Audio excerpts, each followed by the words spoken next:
నేటి రాశి ఫలాలు మీనరాశి వారు ఎవరైతే దూర ప్రయాణాలు చేస్తున్నారో వారికి ప్రయాణాలలో మార్గ అవరోధాలు అనేవి కలుగుతాయి.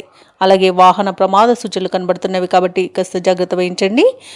ప్రయాణాలను వాయిదా వేసుకోండి లేదా తగిన జాగ్రత్తలు తీసుకోవడం అనేది చెప్పుకోదగ్గ సూచన. ఇక ఆర్థిక వ్యవహారాలలో తొందరపాటు నిర్ణయాలు ఈరోజు మీకు మంచివి కావు. ఊహించిన విధంగా ఖర్చులు అధికమవుతాయి కాబట్టి కొంత పొదుపు చేయడం ద్వారా ఈ సమస్య నుండి మీరు బయటపడవచ్చు. ఇక ఇంటా బయట ఈరోజు కుంభరాశి వారు అప్రమత్తంగా వ్యవహరించాల్సి ఉంటుంది. వృత్తి ఉద్యోగాలలో ఎవరైతే ఉన్నారో వారు ఉద్యోగాలలో స్థానచలనాల వలన ఇబ్బందులను ఎదుర్కొంటారు. ఇక ఈరోజు మొత్తంగా చూసుకుంటే మీనరాశి వారు వివాదాలకు దూరంగా ఉండడం మంచి చేస్తుంది. ఇక ఈరోజు అనేకమైన సమస్యల వలయంలో చిక్కుకొని మీనరాశి వారు చాలా ఇబ్బందులు పడతారు. మధ్యవర్తిత్వం చేయకండి. అలాగే ఆర్థిక విషయాలలో అప్రమత్తంగా ఉండండి. డబ్బులు ఇవ్వడం కానివ్వండి, తీసుకోవడం కానివ్వండి చేయకండి. అలాగే షేర్ మార్కెట్లలో పెట్టుబడులు ఎవరైతే పెట్టాలనుకుంటున్నారో ఈరోజు పెట్టకండి. అలాగే విద్యార్థులు తాము తీసుకునే తొందరపాటు నిర్ణయాల వలన విద్యా నష్టాన్ని అయితే చూస్తారు. విదేశీయానం చేయడానికి ఎవరైతే చూస్తున్నారో వారికి అనేక ఇబ్బందులు ఎదురయ్యే అవకాశం కనిపిస్తున్నందున ఈరోజు విదేశీయానాన్ని మానుకోండి. అలాగే ఈరోజు వ్యాపారస్తులు ముఖ్యంగా భాగస్వామ్య వ్యాపారం చేస్తున్న వారికి వివాదాలు కలిగే అవకాశం ఉంది.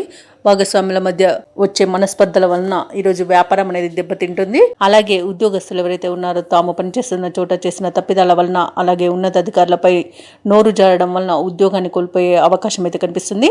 ఇక ప్రైవేట్ రంగ సంస్థలలో పనిచేస్తున్న ఉద్యోగులు ఎవరైతే ఉన్నారో ఈరోజు ఉద్యోగం మారాలనుకుంటే మాత్రం మీకు నష్టం కలుగుతుంది. ఉద్యోగాన్ని కోల్పోయే అవకాశం అధికంగా కనిపిస్తుంది కాబట్టి ఈరోజు ఉద్యోగం మార్పుకుని వాయిదా వేసుకోండి.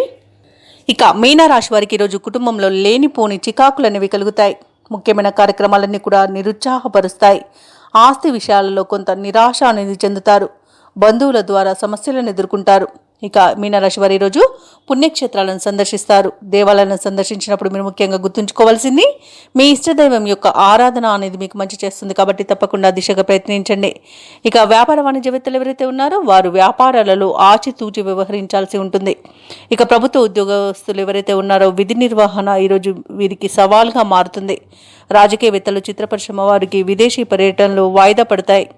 ఇక విద్యార్థులు తమ నిర్ణయాలలో తొందరపాటు అస్సలు పనికిరాదు. అలాగే ముఖ్యంగా మీనరాశిలోని మహిళలకి కుటుంబ సమస్యలు వేధిస్తాయి. ఇక మీనరాశి వారికి అదృష్ట రంగులు తెలుపు మరియు గులాబీ, ప్రతికూలమైన రంగు నేరేడు, అదృష్ట సంఖ్య 5.